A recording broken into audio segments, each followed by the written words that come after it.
You are listening to Feed 44, the official podcast channel of the Center for a Stateless Society.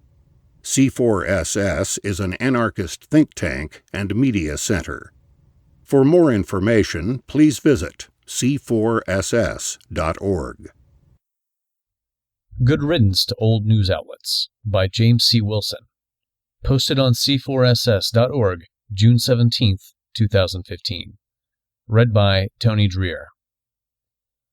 A recent 12-country study from the Reuters Institute for the Study of Journalism found a near 10% increase in the use of mobile devices to access news.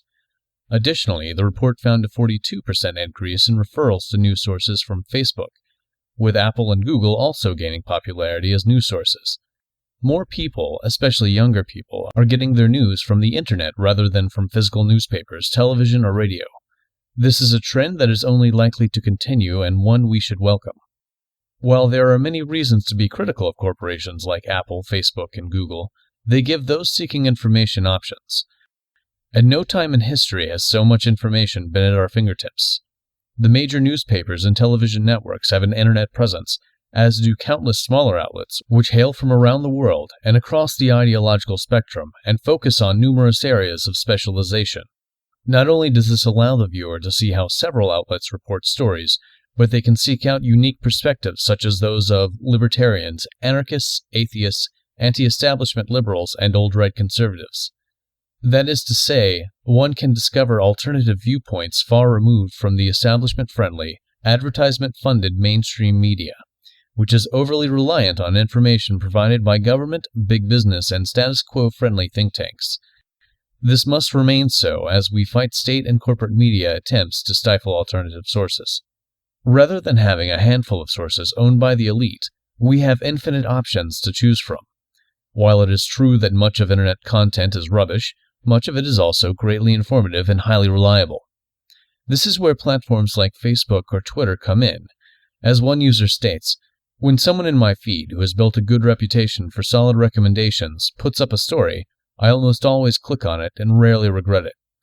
Indeed, a small amount of searching in one's areas of interest allows one to discern reliable sources from poor ones. Additionally, sites like Reddit sort material based on its popularity among people with shared areas of interests. What's great is how this levels the playing field, as anyone with a keyboard, microphone, or camera can compete with their high-profile counterparts on their own terms. Thus, we have centralized, establishment-controlled newspapers and televisions competing against a free market of free-flowing information that the younger generations are increasingly better at navigating. Best of all, the internet is largely anarchistic.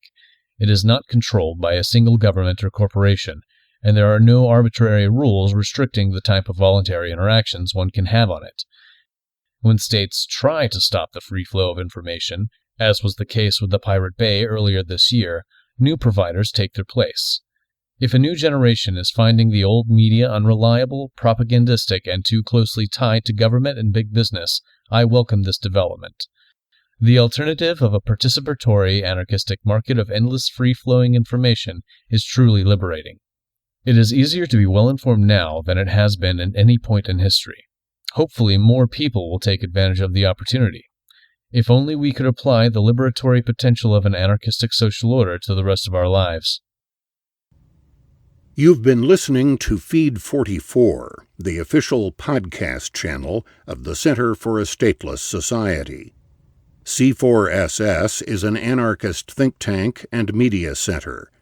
For more information, please visit c4ss.org.